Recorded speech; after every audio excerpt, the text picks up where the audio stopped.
नमस्कार दोस्तों, मैं अरविंद मिश्रा, प्रवक्ता, Shri Shakti degree college, DElEd विभाग। आज आपको डीएलएड सेकेंड सेमेस्टर के वर्तमान भारतीय समाज एवं प्रारंभिक शिक्षा नामक विषय के अंतर्गत शुरुआत में ही शिक्षा नामक विषय लिया गया है। शिक्षा क्या है, शिक्षा से क्या अभिप्राय है, शिक्षा के कितने प्रकार हैं और शिक्षा के क्या उद्देश्य हैं, इन टॉपिकों को हमने यहाँ पर कवर किया है। और शिक्षा की परिभाषाओं को हमने नहीं कवर किया क्योंकि शिक्षा की परिभाषाएं असीमित हैं और उनका वर्णन हम बाद में कर सकते हैं। तो शिक्षा क्या है? शिक्षा को आंग्ल भाषा में एजुकेशन कहा जाता है। शिक्षा को अंग्रेजी में एजुकेशन कहा जाता है और शिक्षा शास्त्रियों के अनुसार एजुकेशन शब्द की उत्पत्ति लैटिन भाषा के निम्नलिखित शब्दों से हुई है। भाषा किस शब्द कहाँ से लिया गया है, इसको जरूर आप ध्यान रखना। कौन ग्रीक है कि लैटिन है कि फ्रेंच है, तो एजुकेशन शब्द लैटिन भाषा से लिया गया है। तो सब इसके तीन प्रकार से वर्गीकृत किया गया है। सबसे पहला एजुकेटम। एजुकेटम का अर्थ है शिक्षित करना, टू ट्रेन और एक्ट ऑफ ट्रेनिंग और ट्रेनिंग। एजुकेशन शब्द ई धन ड्यूको से बना है। ई का मतलब है अंदर से और ड्यूको का मतलब है आगे बढ़ना या आगे बढ़ाना। मतलब इसका अर्थ है आंतरिक शक्तियों का विकास करना या आंतरिक शक्तियों का बाहर निकालना। दूसरा था एजुकेयर या इसी को एजुसियर। पहले एजुसियर, इसका मतलब है विकसित करना अथवा निकालना, टू लीड आउट। और तीसरा है एजुकेयर, तो इसका मतलब है to educate, to bring out या टू राइज। तो एजुकेयर का अर्थ है हिंदी में आगे बढ़ाना, बाहर निकालना अथवा विकसित करना। तो तीन लैटिन शब्दों से मिलकर बना है। तो इनके तीनों के अलग अलग अर्थ हैं। कभी कभी एग्जाम में पूछ लेते हैं और टीटेट सीटेट में भी पूछ लेते हैं। अब प्राचीन काल में शिक्षा का क्या अर्थ था, इसको दार्शनिक दृष्टिकोण भी कह सकते हैं। तो प्राचीन काल में शिक्षा को विद्या कहा जाता है और विद्या शब्द संस्कृत के विद् धातु में आ प्रत्यय लगने से बना है, जिसका अर्थ है ज्ञान या जानना।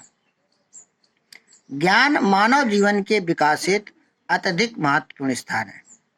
ज्ञान के बारे में कहा गया है कि ज्ञानम मनुजस्य तृतीयम नेत्रम अस्ति, अर्थात ज्ञान मनुष्य का तीसरा नेत्र है। जिस प्रकार शंकर का तीसरा नेत्र है, इस प्रकार मनुष्य का तीसरा नेत्र है और इन तीसरे नेत्र के द्वारा मनुष्य आंखों के दिखाई बगैर भी हर कार्य कर सकता है। इसी के संबंध में कहा गया है कि विद्या के बारे में कहा गया है कि सा विद्या या विमुक्त है। गीता में कहा गया है कि सा विद्या या विमुक्त है। विद्या वही है जिससे हमें मुक्ति प्राप्त हो। इसी संबंध में विवेकानंद ने एक परिभाषा दी है, शिक्षा मनुष्य के विकास की पूर्णता की अभिव्यक्ति है। अर्थात कहने का तात्पर्य है कि शिक्षा के द्वारा मनुष्य का सर्वांगीण विकास किया जाता है। अब बात करते हैं शिक्षा का शाब्दिक अर्थ। तो शिक्षा शब्द यहाँ पर संस्कृत भाषा के शिक्ष धातु में आ प्रत्यय लगने से बना है, जिसका अर्थ है सीखना या और सिखाना। इस दृष्टि से शिक्षा एक प्रक्रिया है।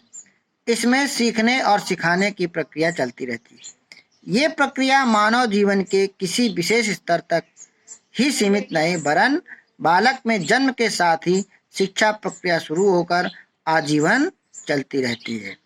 तो ये शिक्षा का शाब्दिक अर्थ। अब शिक्षा का संकुचित अर्थ की बात करते हैं। तो संकुचित रूप में शिक्षा स्कूली शिक्षा को ही शिक्षा कहा। संकुचित रूप में जो है, जो स्कूल में शिक्षा दी जाती है उसे ही स्कूली शिक्षा को ही संकुचित शिक्षा कहा गया। संकुचित दृष्टिकोण मतलब क्या है कि इस रूप में वयस्क वर्ग एक पूर्व निश्चित योजना के अनुसार बालक के समक्ष एक विशेष प्रकार के नियंत्रित वातावरण को प्रस्तुत करके एक निश्चित ज्ञान को निश्चित विधि के द्वारा निश्चित काल में समाप्त करने का प्रयत्न करता है, जिससे उसका मानसिक विकास हो सके। स्कूल में जैसे कि स्कूल का हर, जैसे बीएससी कर रहे हैं, बीए कर रहे हैं, डीएलएड कर रहे हैं, तो टाइम निर्धारित है कि 2 साल में ये करना है, 1 साल में ये करना है और इतने पीरियड लगेंगे, इस स्कूल में पढ़ोगे, तो इसका सब कुछ निर्धारित है, पूर्ण निश्चित योजना है। तो ये संकुचित अर्थ में। अब शिक्षा का व्यापक अर्थ बात करते हैं। तो व्यापक दृष्टिकोण से शिक्षा का अर्थ बालक के उन समस्त अनुभवों से है जिनका प्रभाव उसके ऊपर जन्म से लेकर मृत्यु तक पड़ता है। अर्थात जन्म से लेकर मृत्यु तक जो कुछ भी सीखता है वो व्यापक अर्थ में आ जाता है। शिक्षा कहने का तात्पर्य शिक्षा वो अनियंत्रित वातावरण है जिसमें रहते हुए बालक अपनी प्रकृति के अनुसार स्वतंत्रता पूर्वक विभिन्न प्रकार के अनुभव प्राप्त करता है तथा विकसित होता है। दूसरे शब्दों में कह सकते हैं कि शिक्षा जीवन पर्यंत चलने वाली प्रक्रिया है। तो शिक्षा का यहाँ से तात्पर्य ज्ञान के समग्र रूप से लिया जाता है और विद्या का तात्पर्य विशिष्ट ज्ञान में ही पूर्णता दक्षता। तो शिक्षित व्यक्ति और विद्या व्यक्ति में दोनों अंतर है। एक अनपढ़ व्यक्ति भी शिक्षित हो सकता है। पुराने जमाने के लोग पढ़े लिखे नहीं हुआ करते थे लेकिन उन्हें पूरा ज्ञान हुआ करता था, तो वो शिक्षा, उनमें शिक्षा थी। आजकल लोग पढ़े लिखे हुए हैं तो लेकिन उनमें शिक्षा का अभाव है। विद्या तो है लेकिन शिक्षा नहीं है। बड़े बुजुर्ग सबके प्रति किस प्रकार सम्मान करना है तो ये शिक्षा बताती है। तो विद्या तो वो ले रखे लेकिन शिक्षा नहीं है। तो शिक्षा ज्ञान के समग्र रूप से लिया जाता है। अब हम शिक्षा के प्रकार बता रहे हैं। तो शिक्षा के 3 प्रकार होते हैं: औपचारिक शिक्षा, अनौपचारिक शिक्षा और दूरस्थ शिक्षा। सबसे पहले बात करते हैं शिक्षा अनौपचारिक औपचारिक शिक्षा या औपचारिक साधन कौन कौन से हैं। तो शिक्षा के औपचारिक साधनों के अंतर्गत वे संस्थाएं आती हैं। औपचारिक शिक्षा की बात करते हैं। शिक्षा के औपचारिक साधनों के अंतर्गत वे संस्थाएं आती हैं जिनके द्वारा किसी पूर्ण निश्चित योजना के अनुसार बालक को नियंत्रित वातावरण रखते हुए क्रिया के संकुचित या निश्चित उद्देश्य को प्राप्त किया जाता है। शिक्षा के औपचारिक साधन का संपूर्ण वातावरण नियंत्रित होता है। इनके कार्य करने का स्थान तथा समय भी निश्चित होता है। इनकी देखभाल प्रशिक्षित व्यक्ति करते हैं। अर्थात स्कूली शिक्षा ही औपचारिक शिक्षा कहलाती है। इसका क्षेत्र व्यापक होता है। अर्थात सब कुछ जब निश्चित हो जाए तो वो औपचारिक शिक्षा कहलाती है। जैसे कि स्कूल, विद्यालय, महाविद्यालय, सभी शिक्षा औपचारिक शिक्षा कहलाती है। अब बात करते हैं अनौपचारिक शिक्षा की। तो अनौपचारिक शिक्षा औपचारिकता से मुक्त एक ऐसी शिक्षा व्यवस्था है जो औपचारिक शिक्षा की कमियों और सीमाओं को पूरा करती है। जो हम विद्यालय में नहीं सीख पाते हैं वो हम अन्य जगह से जो सीखते हैं वो औपचारिक शिक्षा अनौपचारिक शिक्षा कहलाती है। इसमें वे औपचारिक तत्व नहीं है जो जन शिक्षा की दिशा में उनकी क्षमता को सीमित करती है। कोई बालक मान लो एक क्षेत्र में पढ़ रहा है मेडिकल लाइन में और उसे दूसरे लाइन का भी इंटरेस्ट है तो ये अनौपचारिक शिक्षा से वो ले सकता है। तो ये उनकी क्षमता को सीमित करती है औपचारिक शिक्षा। अनौपचारिक शिक्षा एक सुनियोजित लचीली शिक्षा व्यवस्था है जो समुदाय की आवश्यकताओं के अनुरूप नगर व ग्राम क्षेत्र की स्थानीय पृष्ठभूमि में बालकों को शिक्षित करती है एवं स्थानीय परिवेश में प्रविष्ट समाजोपयोगी कार्यों के द्वारा जीवनोपयोगी व्यवस्था के लिए तैयार करती है। यह योजना कम समय के एक लचीले पाठ्यक्रम द्वारा निरक्षर को अपूर्ण रूप से शिक्षित करती है। जो निरक्षर व्यक्ति है उसको भी शिक्षित करती है। और जैसे प्रौढ़ शिक्षा है, इसके नियम ढीले और लचीले रहते हैं। इसमें शिक्षा का पाठ्यक्रम, संगठन और व्यवस्था का अभाव रहता है। जैसे आप कोई जो है एजुकेशन ले रहे हैं तो उसमें क्या है, किसी चीज का न स्थान निर्धारित है न समय निर्धारित है। प्रौढ़ शिक्षा जैसे किसी भी समय आप पढ़ सकते हैं, कोई भी ज्ञान कहीं से ले सकते हैं। तीसरी बात करते हैं निरौपचारिक शिक्षा की।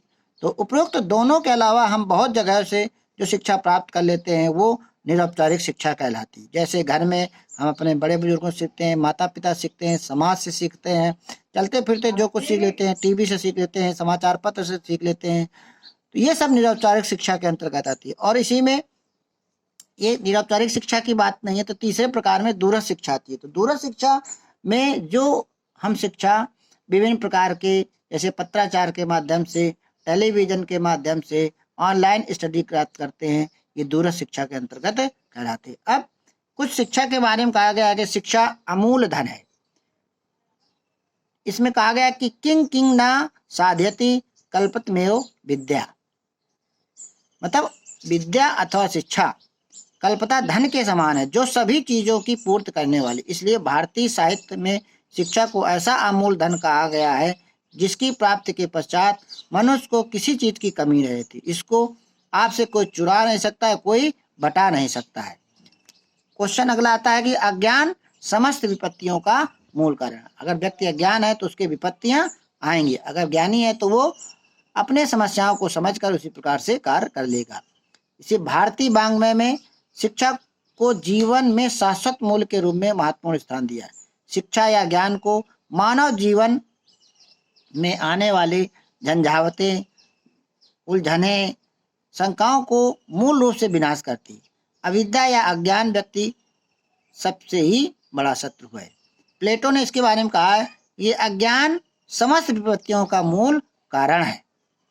अज्ञानी रहने की अपेक्षा है कि जन्म ना ले ही तो वही अच्छा है। अब कुछ बात करते हैं शिक्षा के उद्देश्यों की। तो शिक्षा के उद्देश्य, पहले तो उद्देश्य क्या होते हैं इसको आप समझिए। मानव जीवन के प्रत्येक पक्ष में उद्देश्य निहित होते हैं।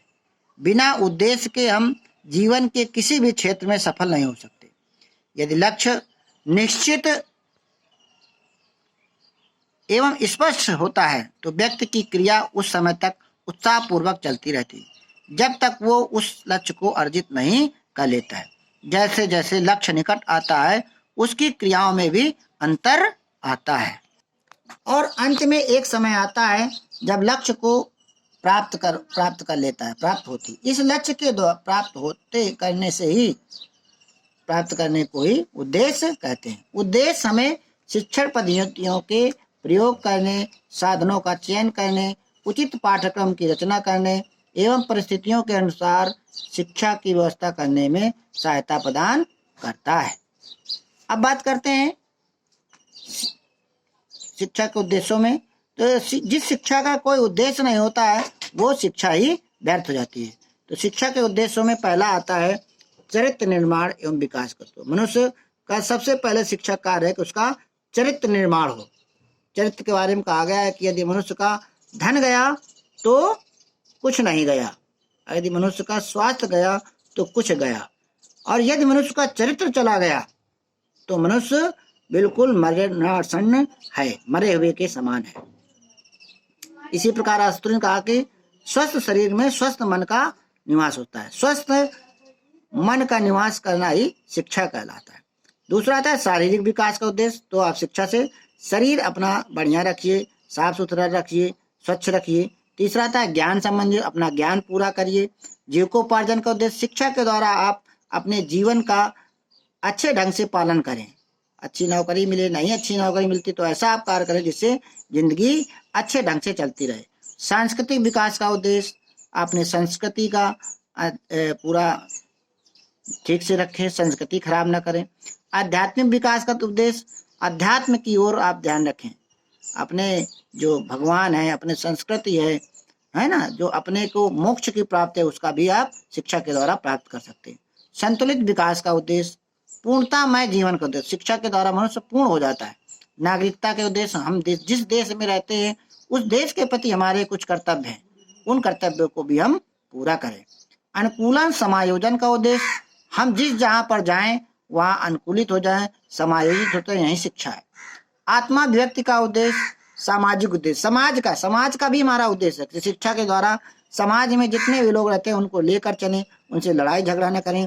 उनके जो भी कार्य हैं, जैसे आजकल कोरोना वायरस फैला हुआ है तो उसके प्रति हमारे दायित्व है कि हम जो भी भूखे हैं, जो भी जैसा हो वो सरकार के सब आदेशों का पालन करें और समाज का पूरा ख्याल करें। राष्ट्रीय संबंधी उद्देश्य, तो राष्ट्र संबंधी जो भी है, जैसे मोदी जो बात कह रहे हैं उनकी हम बातों का पालन करें, उनके जो है समस्त नियमों कानून का माने। अवकाश के उपयोग का, जैसे समय आपका अवकाश चल रहा है तो अवकाश का समय किस प्रकार उपयोग करें।